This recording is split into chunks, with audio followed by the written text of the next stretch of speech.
Good morning সবাইকে। কেমন আছো তোমরা সবাই? আশা করি তোমরা সবাই ভালো আছো। আমিও কিন্তু ভীষণ ভীষণ ভালো আছি। এ কথাটা আজকে একটু বলাটা আমার পক্ষে একটু কঠিন ব্যাপার। সবার আগে তোমাদের কাছ থেকে আমি আজকে একটু ক্ষমা চেয়ে নিতে চাইছি, কারণ যে আজকে প্রায় 3 সপ্তাহ বাদে তোমাদের সঙ্গে আমি ভিডিও দিচ্ছি, কারণ যে এর মধ্যে অনেক কিছুই ঘটে গেছে। এই যে ভিডিওটা তোমরা দেখছো, এইটা মে মাসের 22 তারিখের করা এই ভিডিওটা। কারণ তোমরা সবাই জানো যে মে মাসের 20 তারিখে আমার স্কুল ছুটি পড়েছিল। সেইটাই খুব সম্ভবত আমার চ্যানেলে সেটা লাস্ট ভিডিও যেটা আমি দিয়েছিলাম, ফাইনালি স্কুল ছুটি পড়েছে। তো আমি 22 তারিখ থেকে আমি ভেবেছিলাম যে একটা নতুন রুটিন, যেহেতু 1 মাস টানা ছুটি, তাই আমি ভেবেছিলাম যে একটা নতুন রুটিন আমি শুরু করব। সেটা যথারীতি শুরুও আমি করেছিলাম, তোমরা সকালবেলা দেখতেই পাচ্ছ, এবং এটা একটা শর্টস ভিডিও আমি আপলোড করেছিলাম। কিন্তু দুর্ভাগ্যবশত আমাদের এমনই একটা ঘটনা এর মধ্যে ঘটে গেছে। সেটা হচ্ছে 23 তারিখ অর্থাৎ বুদ্ধ পূর্ণিমার দিনকে আমার ঠাকুমা মারা যায়। আগেও হয়তো অন্য একটা ভ্লগে তোমাদেরকে আমি বলেছিলাম যে আমার ঠাকুমা খুব অসুস্থ ছিলেন, কারণ যে উনি পড়ে গিয়ে ওনার বাঁ সাইডের হাতটা আর কোমর পোর্শনটা পুরো ভেঙে গিয়েছিল। তো আমরা অনেক ডাক্তার দেখানো সমস্ত কিছু করেছিলাম, কিন্তু ডাক্তার একটা কথাই বলেছিল যে যেহেতু ওনার বয়সটা অনেকটা, প্রায় 85 এর কাছাকাছি ওনার বয়স, তো ডাক্তার বলেছিল যে মানে অপারেশন করলেও যে উনি ঠিক হয়ে যাবে, সুস্থ হয়ে আগের মতো হাঁটতে পারবে, তা কিন্তু নয়। তো সেরকমভাবেই আমরা আর সেটা রিস্ক নিইনি। যে আর ডাক্তার একটা কথা বলেছিলেন যে হয়তো অপারেশন টেবিলও, যেহেতু উনি সবথেকে বড় কথা হচ্ছে উনি স্ট্রোকের পেশেন্ট ছিলেন, ওনার অলরেডি 3 বার স্ট্রোক আগে হয়ে গিয়েছিল। তো ডাক্তারও এই কথাটাই বলেছিলেন যে হয়তো অপারেশন টেবিলেই ওনার কিছু হয়ে যেতে পারে। তো তার জন্য আমরা আর সেই রিস্কটা নিইনি, কারণ আমরা ভেবেছিলাম যে কদিনই বাঁচুক না কেন, ওষুধ দিয়ে তারপর আমাদের সেবা শুশ্রূষায় উনি যতদিন বাঁচবে ততদিন থাকুক। কারণ যে ওনাকে মানে হারিয়ে ফেলা, মানে ওই সময় আমাদের একটাই ভয় ছিল যে কিছু যদি হয়ে যায়, মানুষটাকে যদি আমরা হারিয়ে ফেলি। তো এরকমভাবেই উনি 5 মাস প্রচুর, 5 মাসের একটু বেশি, 5.5 মাস মতো উনি প্রচুর কষ্ট পেয়েছেন। কষ্ট পেয়ে 23 তারিখ বুদ্ধ পূর্ণিমার দিনকে উনি চলে যান আমাদের সবাইকে ছেড়ে। তো বুঝতেই পারছো যে আমাদের বাড়ির অবস্থাটা কী ছিল সেই দিনকে। লাস্টের দিকে ওনার একটু বেডশুলও হয়ে গিয়েছিল, ওটাতে উনি খুব কষ্ট পেয়েছিলেন। এবং শেষের কয়েকটা দিন না উনি অদ্ভুতভাবে মানে এত কান্নাকাটি মানে কি মানে বলে না যেটা মায়া কান্না, সেটাই উনি কাঁদছিলেন। তো 22 তারিখে আমার পিসি রাত্রির বেলা, আমার মা সেদিনকে পিসিকে ফোন করে আসতে বলেছিল। ঠাকুমা কোনো কথা বলতে, কয়েকদিন কথা বলতে একদমই পাচ্ছিল না। তো পিসিকে মা ফোন করে ডেকেছিল, ছোটো পিসিকে, যে একবার আসো, এসে দেখে যাও। তো 22 তারিখে রাত্রিবেলায় পিসি এসেও ছিল। ওটাই লাস্ট ঠাকুমাকে আমি, যখন পিসি এলো, আমি ঠাকুমাকে লাস্ট আমি ডাকলাম যে ঠাকুমা দেখো কে এসছে, পিসি এসছে। ঠাকুমা, আমি বলছি তুমি কি দেখতে পাচ্ছ? ঠাকুমা বলছে যে না, আমি মানে মাথা নাড়িয়ে বলছে যে না, আমি দেখতে পাচ্ছি না। কিন্তু পিসি আসার পরে না ঠাকুমা একটা মানে যে চোখ থেকে মানে হড় করে মানে জল বেরিয়ে গেল, যে মানে সেই মানে গায়ে কাঁটা দিয়ে উঠেছে আমার আর পিসি, এইরকম একটা সিচুয়েশানে।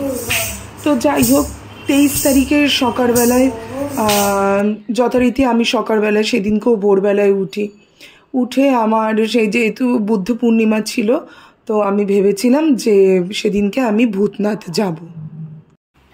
তারপরে সেদিনকে আমি সকালবেলা উঠে আমি ভূতনাথে গেলাম, হেঁটে এসে আমি তারপরে ভূতনাথে গেলাম। ভূতনাথে যাওয়ার আগেই ঠাকুমাকে আমি দেখে গিয়েছিলাম যে ঠাকুমার চোখ একদম স্থির হয়ে গেছে, হাত পাটা ঠান্ডা ঠান্ডা হয়ে এসছে, কিন্তু যেটা বলে না শ্বাস চলছে, শ্বাসটা জানো তো দেখছিলাম যে পেটে পেটে চলছে, মানে যেটা জানি না, আমি ঠিক কোনোদিনও এরকম কিছু দেখিনি। তো মানে পেটে খুব জোরে জোরে শ্বাস চলছে। তো মা আমাকে বলল যে যা তাড়াতাড়ি করে পুজোটা দিয়ে আয়। তো সেই অনুযায়ী আমি আর শাহবাবু আমরা দুজনেই সেনকে পুজো দিতে গিয়েছিলাম। সকালবেলায় গেলাম, পুজো দিলাম। পুজো দিয়ে এসে আমি কি বলবো, আমার মারা জানো তো কখনো মানে সকালবেলায় কোনোদিনও নিজের জন্য টিফিন করে না। যাই হোক, চা বিস্কিট, তারপর কোনো সময় মুড়ি টুড়ি খেয়ে থাকে। টিফিন হলে একমাত্র আমার জন্য হয়, আর বোন থাকলে বোনের জন্য হয়, বোন যদি কোনো কাজে না বেরোয়, দুজনের জন্য হয় টিফিন হলে। কিন্তু সেদিনকে অদ্ভুতভাবে আমি ভূতনাথ থেকে আসার পথে জানো তো বোনকে ফোন করে জিজ্ঞাসা করলাম যে আজকে তো ঠাকুমার যা অবস্থা, কেউ কিছু টিফিন করতে পারবে না, তাহলে কি আমি কিছু নিয়ে আসবো? তো বোন বললো যে তাহলে ছদি ভাই কিছু একটু নিয়ে আয়। তো আমি একটুখানি নান আর একটু তরকারি নিয়ে এসেছিলাম। এই নানটা দিয়ে একটা কথা মনে পড়লো, আমার ঠাকুমা জানো তো খুব খুব ভালোবাসতো নান খেতে। মানে কোনো সময় মাদের জন্য যদি মারা বলতো যে না আমরা খাবো না, কিন্তু ঠাকুমার জন্য আনতেই হতো নান, আমরা যদি কোনো সময় খেতাম আমি আর বোন। যাই হোক, সেদিনকে আনলাম। পিসিও ছিল তো সকালবেলায়, পিসিও খেলো, সবাই খেলাম।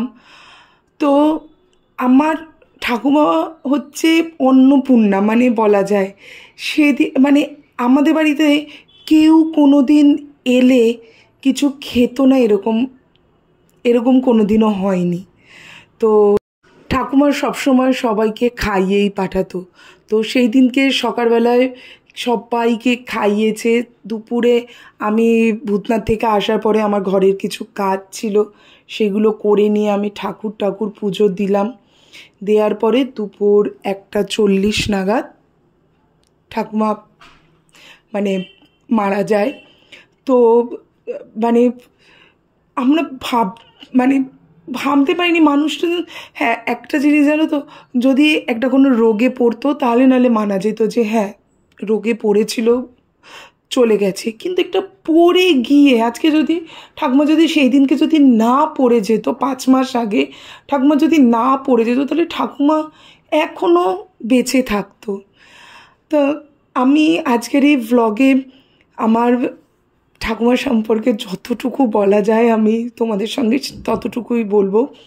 এমন একটা মানুষ, কোনো দিনও আমরা একটা সময় সংসারের অনেক খারাপ সময়ও দেখেছি, তো সেই সময়ও কোনো দিনও দেখ, একটা সংসারে থাকতে গেলে রাগারাগি, মান অভিমান সমস্ত কিছু হয়, কিন্তু কোনো দিনও আমাদেরকে ছেড়ে যায়নি। আমাদের মারা কোনো দিনও দেখতোই না যে আমরা কি খাবো না খাবো। সব সময় যা কিছু খেতে ইচ্ছা করতো, ঠাকুমা এইটা খেতে ইচ্ছে করছে, ঠাকুমা এইটা খেতে ইচ্ছে করছে। মানুষটার এমন কোনো কাজ নেই যে মানুষটা কিন্তু জানতো না বা করতে পারতো না, আর এমন কোনো কাজ নেই যে উনি কিন্তু জীবনে করেনি। সমস্ত কাজ করেছে, ছোট বড় সব কাজ উনি করেছে।